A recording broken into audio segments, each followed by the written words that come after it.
मारेंगे, वो लोग सामने से नहीं करेंगे, वो हर एक रणनीति राजनीति इस तरीके से करेंगे कि अंदर से सब कुछ खत्म करेंगे। ये क्या किया जा रहा है? ताकि आपके बच्चे शिक्षित ना हो, क्योंकि शिक्षित होंगे तो सवाल करेंगे, तो सवाल करेंगे तो पूछेंगे कि क्यों था हमारा ऐसा इतिहास।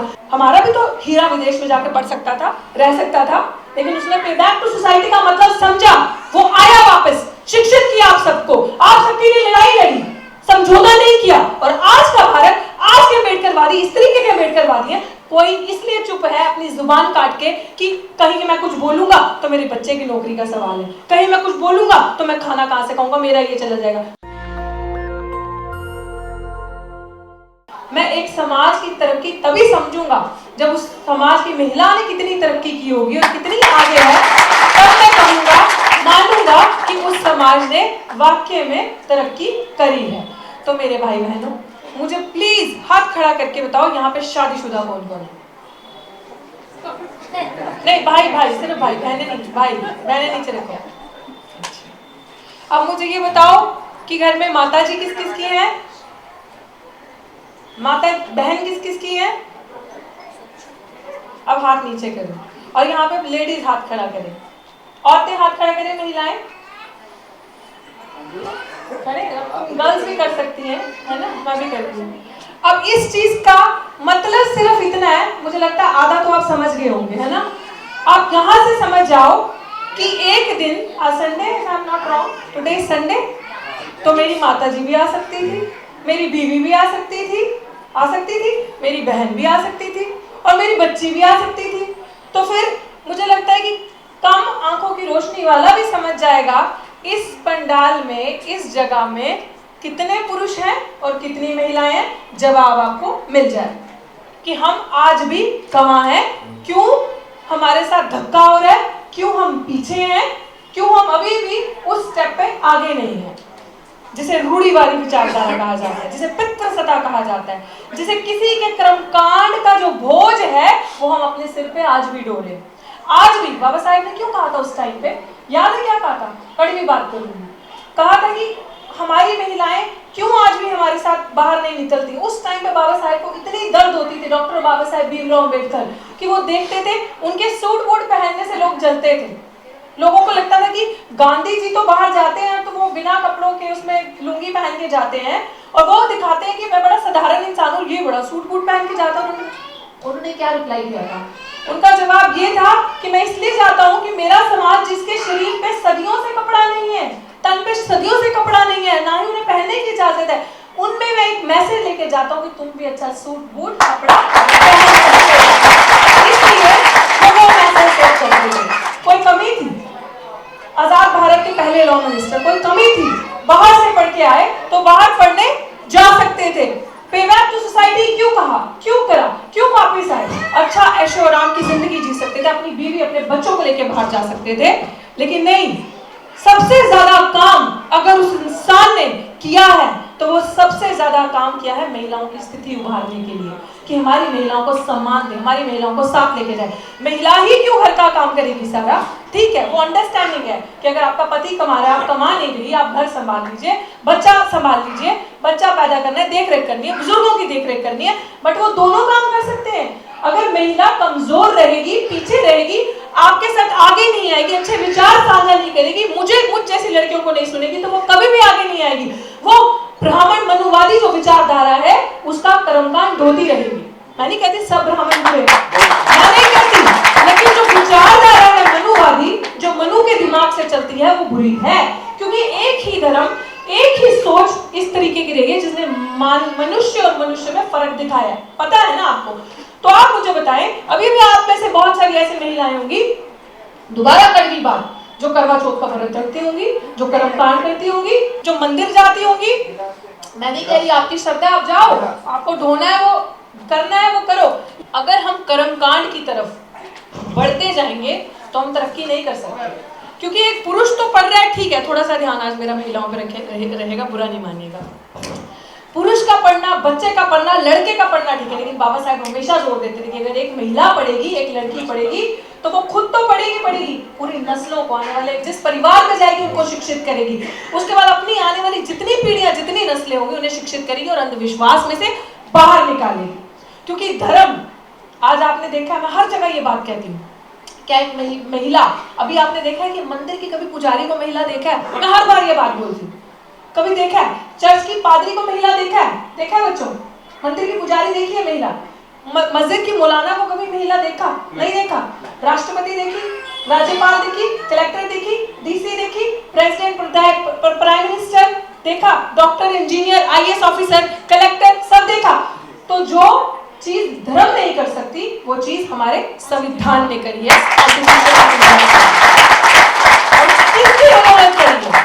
सिर्फ एक मसीहा जो जा चुके हैं दुनिया से शारीरिक रूप में, बट वो आत्मा से, अपनी करनी से हमेशा, आत्मा को चलो वो धार्मिक वाला मत लेना, करनी से हमेशा अमर है हमारे बीच में। उनकी लिखी हुई बातें, आज अगर हम विश्व गुरु की बात करते हैं, आज अगर हम आइडिया ऑफ इंडिया की बात करते हैं, देश को एक ऊपर के स्तर पे लेके जाना चाहते हैं, तो अगर आप डॉक्टर अम्बेडकर का नाम बीच में से काट देंगे या डॉक्टर अम्बेडकर का चैप्टर हटा देंगे, तो आप कभी भी इंडिया को विश्व गुरु नहीं बना सकते।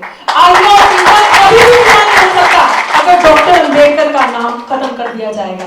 और वो अभी सिर्फ इस मंडल में, इस जगह पे अगर कुछ महिलाएं दलित समाज से हैं, पिछड़े समाज से, आदिवासी समाज से हैं, तो आप ये मान के चलिए और गर्व से, अगर आपके साथ कोई कुकर्म कांड करने वाली महिला है तो उसको ये चीज बताइएगा कि जो तुम पुष्प, आप खुद को समझिए, पहले अर्पित करती हो, रोज सुबह उठ के जल लेना, पानी लेना, सूर्य को जलाना, मंदिर में जाना, तो सबसे पहले अगर पुष्प अर्पित किसी भी हिंदू महिला ने करने तो वो डॉक्टर बाबा साहेब भीमराव अम्बेडकर के जाएंगे।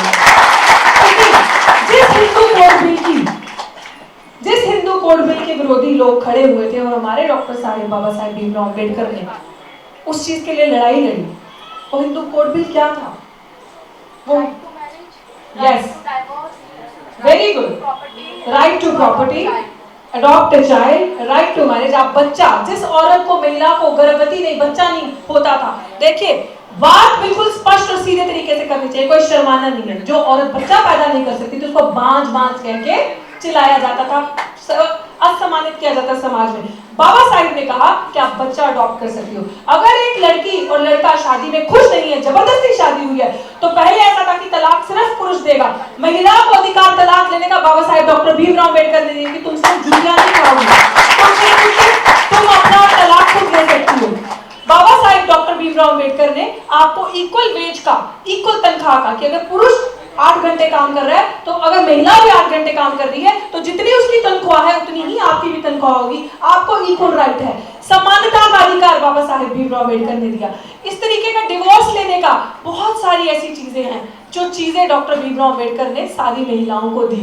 तो सोचिए, जो लोग रूढ़िवादी विचारधारा से, गृहस्थ मानसिकता के, पितृसत्ता से प्रताड़ित जिनकी मानसिकता थी, वो लोग इन सारी विचारधाराओं के अगेंस्ट थे और वो कहने लगे कि नहीं हिंदू कोड बिल नहीं हो सकता। लेकिन बाबा साहेब भीमराव अम्बेडकर डट के खड़े रहे।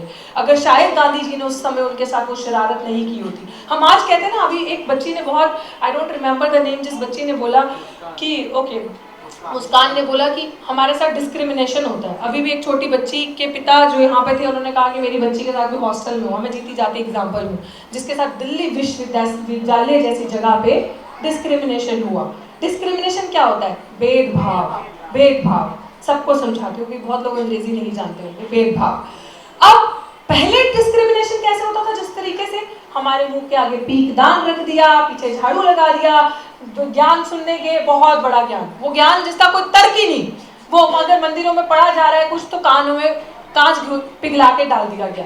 आप ये सोचिए कि उस टाइम का इस तरीके का भेदभाव किया जाता था, जो कि डॉक्टर बाबा साहब भीमराव अम्बेडकर ने सहा, अपने शरीर पे, अपने चीजों पे, अपना आसपास में देखा कि उनको स्कूल में पढ़ने नहीं जाने दिया जाता था। उनके साथ इस तरीके की क्रूरताएं की उस टाइम के समाज ने, क्योंकि उस टाइम पे संविधान नहीं था। ये मैं आजादी से पहले की बात बता रही हूँ, ये मैं उस टाइम की बात बता रही हूँ कि जब समाज में ब्राह्मणोवादी जो विचारधारा है वो बहुत हावी थी। तो उस टाइम पे लॉज इतने सेटल नहीं थे, लॉज इतनी बड़ी, हमारे देश का कोई कानून व्यवस्था नहीं थी कि आप किसी को पनिश कर दो, किसी को सलाखों के पीछे डाल दो। तो जब बाबा साहेब डॉक्टर भीमराव अम्बेडकर ने ये लड़ाइयाँ लड़ी तो एक चीज आई हमारे पास, क्या? SC/ST act. ये चीज सुनिएगा ध्यान से, जिसको खत्म करने के लिए पूरी साजिश की थी भारतीय सरकार ने 2018 में, जिसकी हमने लड़ाई लड़ी थी और घुटने टिकवा दिए हमने इनको, और वो एक्ट ऑर्डिनेंस जो लाया था खत्म करने के लिए रातों रात वापस हो गया और वो लड़ाई हमने जीती है 2018 में। तो आप सोचिए क्यों खत्म करना था? वो अगर खत्म हो जाता तो आज जो ये लोग डरते हैं, मनुवादी विचारधारा से ग्रस्त लोग, जो लोग डरते हैं कि अगर आपको सड़क पे खड़े होकर मार नहीं सकते, कुछ कह नहीं सकते, इसलिए नहीं कि वो सम्मान करते हैं आपका, इसलिए कि उनको पता है कि कानून ऐसा है डॉक्टर भीमराव अम्बेडकर का बनाया हुआ कि जेल की सलाखों से पीछे नहीं जाएगा, वो इस वजह से डरते हैं। तो आप सोचिए कि एक डिस्क्रिमिनेशन वो था और एक भेदभाव आज होता है। वो भेदभाव आपको सामने से नहीं दिखेगा, वो भेदभाव आपको आंखों से दिखेगा।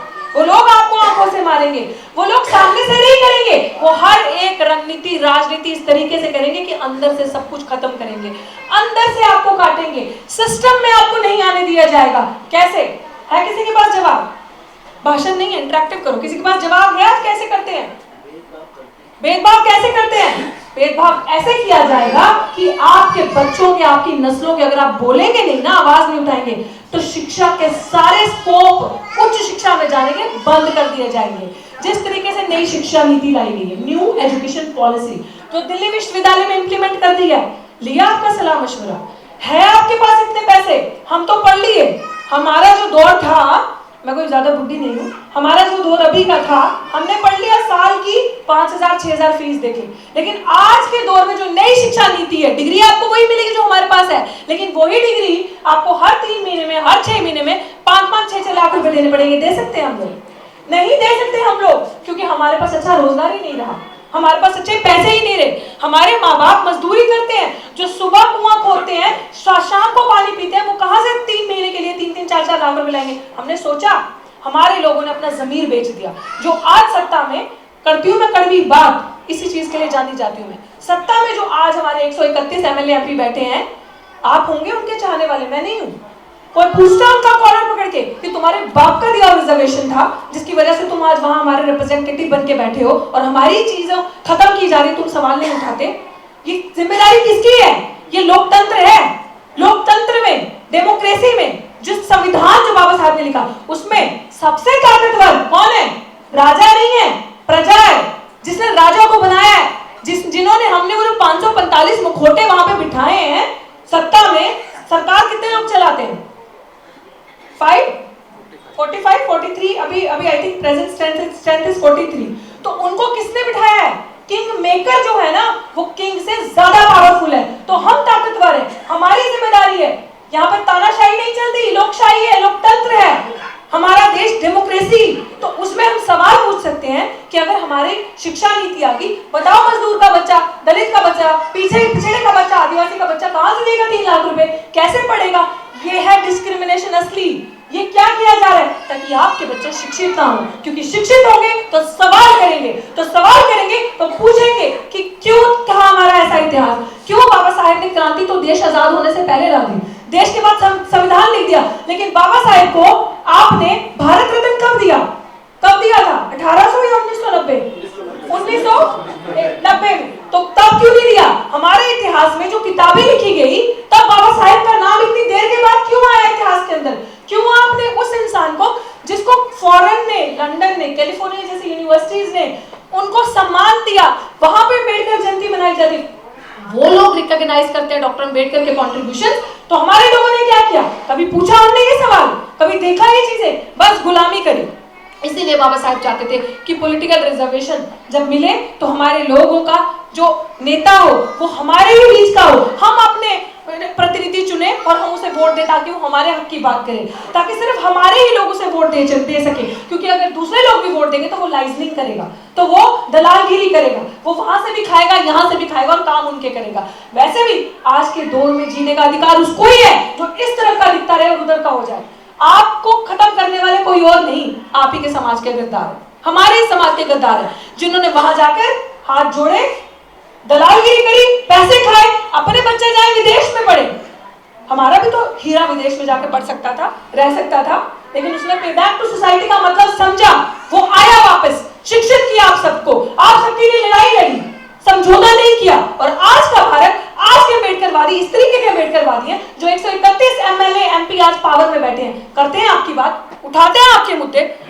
बच्चियों के साथ, छोटी छोटी बच्चियों के साथ रेप हो रहा है। कितने केसेस हम देख रहे हैं। मैं वकील नहीं हूँ, लेकिन हमारे पास बहुत ताकतवर वकीलों की फौज है। हमें मेरे ही केस में वकील जो एडवोकेट महमूद प्राचा जी हैं, जो सच्चे अम्बेडकराइट हैं, वो मेरा केस देख रहे हैं। वो नाम से बेशक आपको मुसलमान लगे, लेकिन सच्चा अम्बेडकरवादी इंसान जो है वो मैं उनमें देखती हूँ। जिस तरीके से मैं लड़ाई लड़ रही हूँ, क्योंकि बाबा साहब के पीछे भी एक चीज याद रखिएगा, अगर कोई नहीं था, मुस्लिम समाज खड़ा था। हमारे बीच में लड़ाई लगवाने वाले मनुवादी हैं। ना हमारा सिख क्या दुश्मन है, ना हमारा मुसलमान दुश्मन है, ना ही हिंदू दुश्मन है। हम तो सबसे प्यार करते हैं हम, लेकिन हमारी विचारधारा जो है मनुवादी विचारधारा, वो सबसे बड़ा दुश्मन है। ये याद रखिएगा चीज।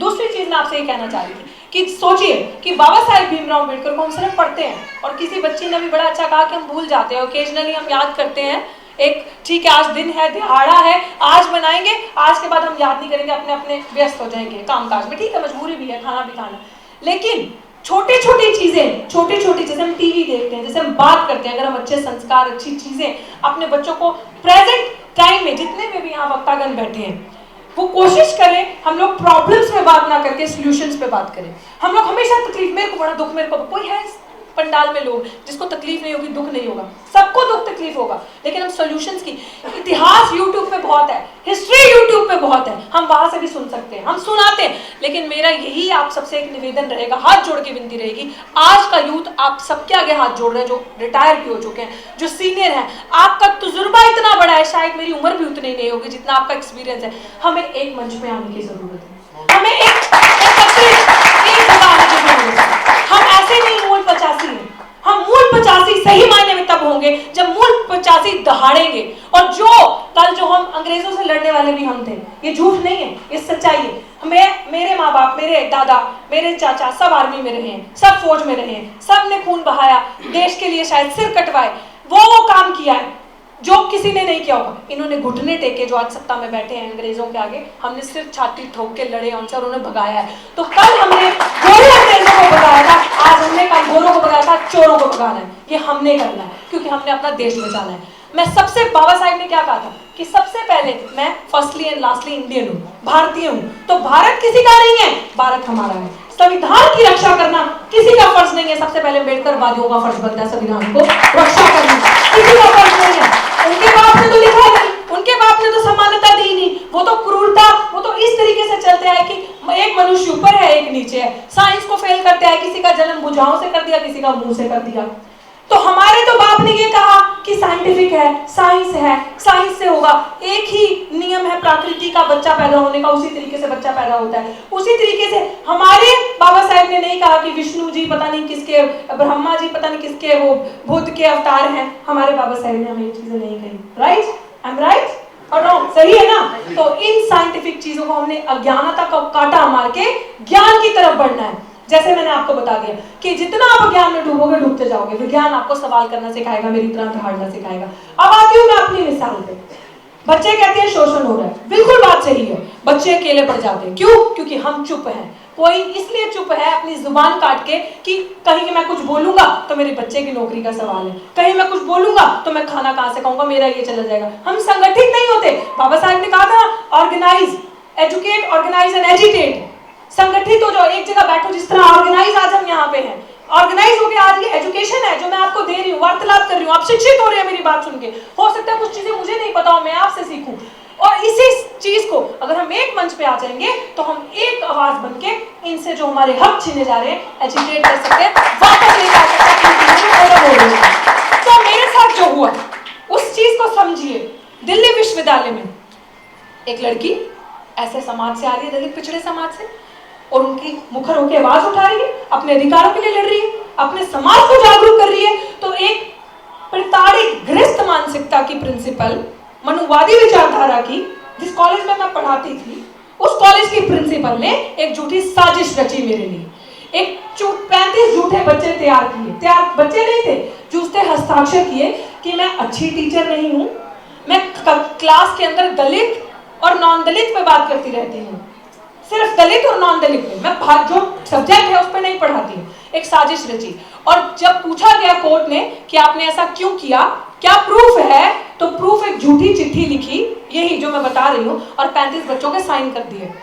और उसको लगा कि कितने दिन चलाएगी, यूट्यूब पे तो भाषण देती है, शुक्रिया नेशनल दस्तक का बहुत बहुत, मीडिया जो हमारा सोशल मीडिया है, हमारी आवाज वो मोदी मीडिया तो उठाएगा नहीं, लेकिन इस तरीके के जो मीडिया जैसे नेशनल दस्तक हो गए, अन्य मीडिया जो सोशल मीडिया चैनल्स हो गए, ये लोग हमारी सच की आवाज उठाते हैं, ये सच की आवाज उठाते हैं। तो हमारी आवाज पहुंची जहां उस गिरफ्त मानसिकता की औरत को लगा था कि 4 दिन चिल्लाएगी चुप हो जाएगी, कहां जाएगी, उसको मेरे कपड़े पहनने से दिक्कत थी, इतने अच्छे कपड़े कैसे पहनती है, ये तो इस समाज की लगती नहीं है, ये तो इतनी अच्छे से बोलती है, अंग्रेजी कैसे जानती है, ये लोग अंग्रेजी भी बोलते हैं, तो उन लोगों को इन चीजों से दिक्कत होती थी। तो आप सोचिए जब कोर्ट गई तो कोर्ट ने पूछा कि आप बताएं कि किस बदौलत आपने इनको निकाला है, तो आप सोचिए कि उसने जो झूठी चिट्ठी कोर्ट में लगाई, उस टाइम पे ऑनलाइन हियरिंग हो रही थी, कोर्ट ने भी उनकी बात मान ली कि ये चिट्ठी सच्ची है, लेकिन मैं फिर भी हिम्मत नहीं हारी, फिर मेरा साथ दिया एडवोकेट महमूद प्राचा ने।